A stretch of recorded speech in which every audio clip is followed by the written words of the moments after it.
Thank you, and thank you for the opportunity to talk. After the last couple of presentations, I probably should change the title from heterotaxy and heart transplant to heterotaxy and the other biventricular repair, which is not as popular at times and less sexy, but we'll talk about it anyway. Heart transplant has been a palliative option for patients with heterotaxy.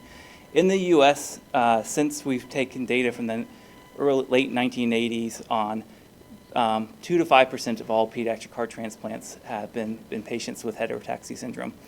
And so I started preparing this talk, and I thought to myself, man, maybe I have imposter syndrome. Maybe I shouldn't be up here. And so I looked back at our own data at CMCD and looked at over the past 5 years, when I look back, about 7% of our transplants were in heterotaxy patients. The amazing thing is that has actually occurred in the past 3 years. Shown here, this is the amount of transplants we've done in each year. Those in orange are congenital heart disease without heterotaxy. Blue is congenital heart disease with heterotaxy, and then the gray is cardiomyopathy. This sort of pattern of increasing amount of congenital heart disease going to heart transplant is common throughout the whole entire nation. It used to be that cardiomyopathy was the most common indication. No longer. It's congenital heart disease by far, single ventricle by far, and so not surprisingly, we're getting more heterotaxy patients to transplant.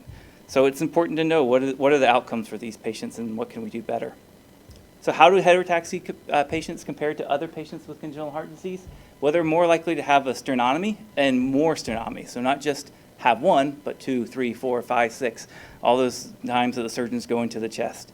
They're more likely to have a total anomalous pulmonary venous return, which is really challenging for our surgeons. I hate, as a cardiologist, to be up here to speak this, but for a transplant, you usually take the back wall of the left atrium of the cuff and sew it into the donor's heart.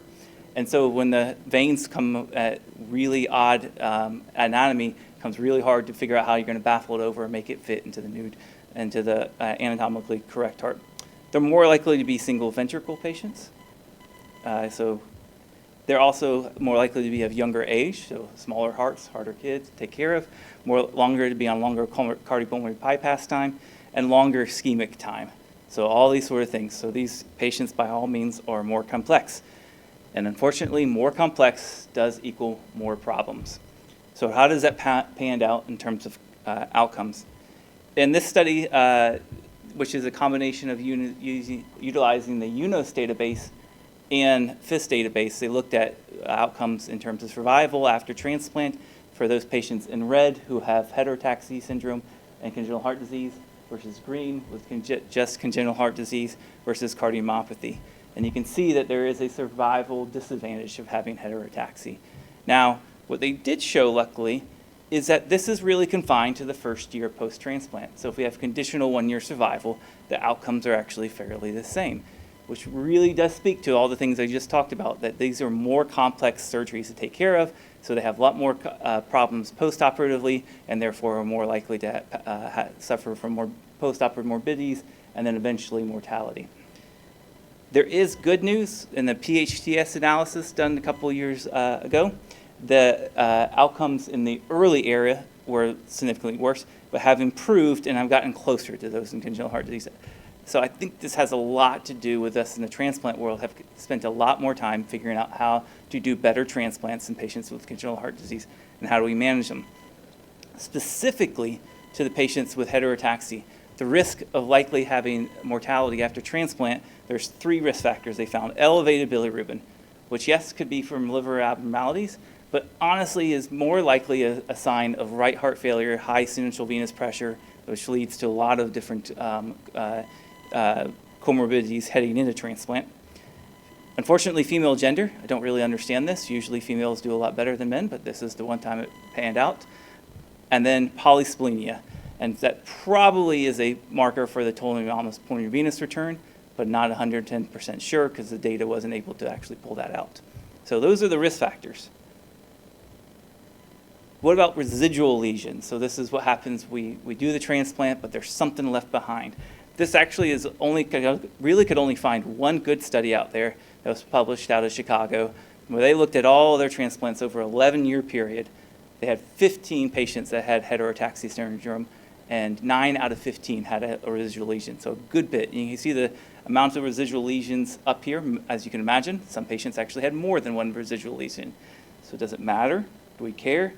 Well, when we looked at their Kaplan-Meier curve, which yes, looks more like a step scale than a Kaplan-Meier curve, but those in yellow are those with no residual lesions versus those with residual lesions, you can see did significantly worse. While the p-value technically wasn't statistically significant, this obviously has a lot to do with the lack of power and small numbers, but I think this is an area, if we look at this multi-institutionally, it easily play out, and it's one of the most important things that we can think about is how we're going to take care of residual lesions. So, mentioned all the problems, I mentioned the ways that we, the things that we can encounter. Let's talk about a little bit how we can actually get better and move forward. These are the 4 areas that really and truly I think are what we can do to improve post-transplant outcomes in patients with heterotaxy: candidate selection, pre-transplant planning, post-transplant management, and addressing some of the knowledge gaps. I've mentioned some of the knowledge that we have so far, but I think there's a lot that we still have to uncover to really start making management decisions. All right, candidate selection, early referral. This is, if anybody from Dallas has heard me speak over and over again, this is one of the biggest issues I see. There is an unnatural bias or natural bias of most cardiologists who are not transplant cardiologists to sort of look at transplant as a failure. Think about all the PHN studies that were done earlier, SVR trials. It was death or transplant. Transplant-free survival. Those are all incredibly important. I understand why they put it there, but it creates a little bit of a way of thinking that somehow transplant and death are the same thing. They're not. Most patients do live and do well. I think while transplant has a lot of inherent problems, so we often will hold on to these patients way too long and then transfer them or bring them to transplant when they've accrued a lot of morbidity. So let's start identifying the patients who aren't going to do well with a single ventricle palliation or maybe a biventricular repair. So this is an old study, but this is a good hint of what sort of data I think we need to continue to accrue. This is published out of CHOP in 2006 when they were just looking at all of does prenatal diagnosis actually improve patients' outcomes after heterotaxy. But in their series of all the single ventricles that had complete heart block, not a single one survived. Not a single one went home. Now, it's old data. You could say that doesn't apply to any day. We're better at surgery than we used to be. But a more recent study done out of the MPC-QIC looked at the likelihood of what is the impact of heart block in patients with single ventricles. So this is all single ventricles, not just heterotaxy. What they found, first of all, is heterotaxy was a risk factor for developing heart block. Not a surprise to anybody in the room. But they also found that heart block was a significant risk factor for death before 12 months of age. So again, single ventricles with heart block may be people that you want to refer instead of waiting till they develop heart failure. In pre-transplant planning, I think this is incredibly important. Cross-sectional imaging. We just heard earlier some great talks by some people who are incredibly much more intelligent about cross-sectional imaging than I will ever be. However, I think that cross-sectional imaging and discussion at the time of transplant selection is incredibly important. So this is a great CT of taken actually one of our patients that we were just evaluating for transplant. And one of the things that we have done is actually have our cross-sectional imager show up. Because I cannot go over every single thing on this thing. I am not that good, not even close. But having a cross-sectional imager show up and discuss the anatomy, discuss with the surgeons, with the rest of the group listening, exactly what the plan is. The example I give is nobody in a cardiac unit would ever think about doing a Fontan or a complex biventricular repair without having presented in a surgical conference, without having the cross-sectional imaging displayed to everybody else. Why are we going to do this for transplant? Made no sense to me. So we started having our cross-sectional imaging show up. Another, I think, significant improvement that we have, or technology that we can utilize for improving heart transplant outcomes, is ex vivo perfusion. So ex vivo perfusion is exactly what it sounds like. It is where they can actually, after recovering the heart, donor heart, They can place it on a pump that will allow it to pump, oxygenate the blood, and then it returns through a cannula, it returns oxygenated blood back into the coronary. So the heart is not stopped. This is great for the heterotaxy patients who have one of the most complex chip outs with multiple sternotomies, multiple repair that has to be done before the transplant occurs, and this can actually reduce the longer ischemic time that I mentioned earlier. So I think this is a great technology. The unfortunate thing in the US, you pretty much have to have a donor that is 30 to 35 kilograms or more. So really our younger patients are not benefited by this. There is a device that's utilized in Europe right now that can go down to 20 kilograms. And then a little bit more ethically challenging is the use of normothermic regional perfusion, which also could be another way to help reduce ischemic times. Post-transplant management, I mentioned, so moving along, that really and truly, to my mind, should have actually started before the transplant occurs. So the way that we sort of try to address this is we have what we call a flight plan and huddle. The flight plan is actually a living document that we create once we put a patient on the list, and it gets updated.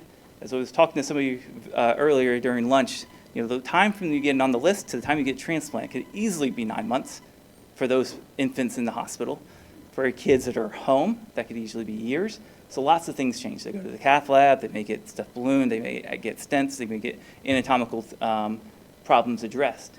So a lot of things change. So we need to have a living document, because we can't just rely on what happened when we first discussed them in the selection committee to still apply. And then more importantly, because there's so much time from that selection committee to the time they actually go to the OR, we need to reconvene, get all the group of people back together and discuss the patient. So we call this the huddle. Unfortunately, transplants aren't planned. They aren't. You can't just do this on Monday conference or whenever your surgical conference is. So you sort of have to be willing to do this as an ad hoc basis. And thank God for Zoom, because it makes it a lot easier. But that's where we will discuss things for instance, I mentioned earlier, there's a lot of patients who could have IVC stenosis or SVC stenosis or AP collaterals, and how we're going to look for those and address those earlier on. Because if we talk about the likelihood of them occurring, that they often can get recognized faster post-transplant and addressed faster. And then lastly, for any of the astute people in the audience, yes, there are two number 35s, and so ChatGPT is not a good football coach, because this would be an illegal procedure. But it still worked. And then lastly, addressing some knowledge gaps. So what do we know? I mentioned a couple of studies about outcomes, but in that PHTS study specifically, they also realized that heterotaxy patients are at increased risk of hemodynamic compromised rejection. So that's obviously incredibly concerning. There is also a shorter time to first infection. So you take these two things, you can't just give patients more immunosuppression because they're more likely to have an infection. You can't reduce the immunosuppression because they're more likely to have rejection. There is no difference in coronary vasculopathy or PTLD, at least in that study, but polysplenia is a risk factor for mortality. So this is what we know, but I think we need to start going into a little bit more deeper. We need to know what type of rejection. Is it more likely antibody-mediated rejection? Is it cellular rejection? Is it a mixed component? What was the immunosuppression regimen for those patients who had rejection versus those who didn't? Are there specific risk factors when they got transplanted? Did we cross donor-specific antibodies? Those things we actually don't know yet. We should know, but we need to continue to look into it. The shorter time to infection. What type of infections? There's been some early reports of encapsulated bacteria, but it just says overall infection. Were those patients on prophylaxis? Because the amazing thing in transplant, despite as much knowledge as we have, what happens in Boston versus what happens in Dallas and CHOP can be completely different regimens, and everybody claims that they know what they're doing best, but there is really not much standardization between units. And then polysplenia is a risk for mortality. Is this just a surrogate for TAPVR? And what is the cause of death in these patients? What are we missing? These are the things I think we need to further investigate in the transplant world in order to improve outcomes. So in summary, about 2 to 5% of pediatric heart transplants occur in patients with heterotaxy. The highest risk for mortality is in the first post-transplant year, which is but is overall improving in the most recent era. And areas for improvement I see for us is in early referral for selected subgroups, reduction in residual lesions or faster identification and intervention, and methods to mitigate infection and rejection. Thank you.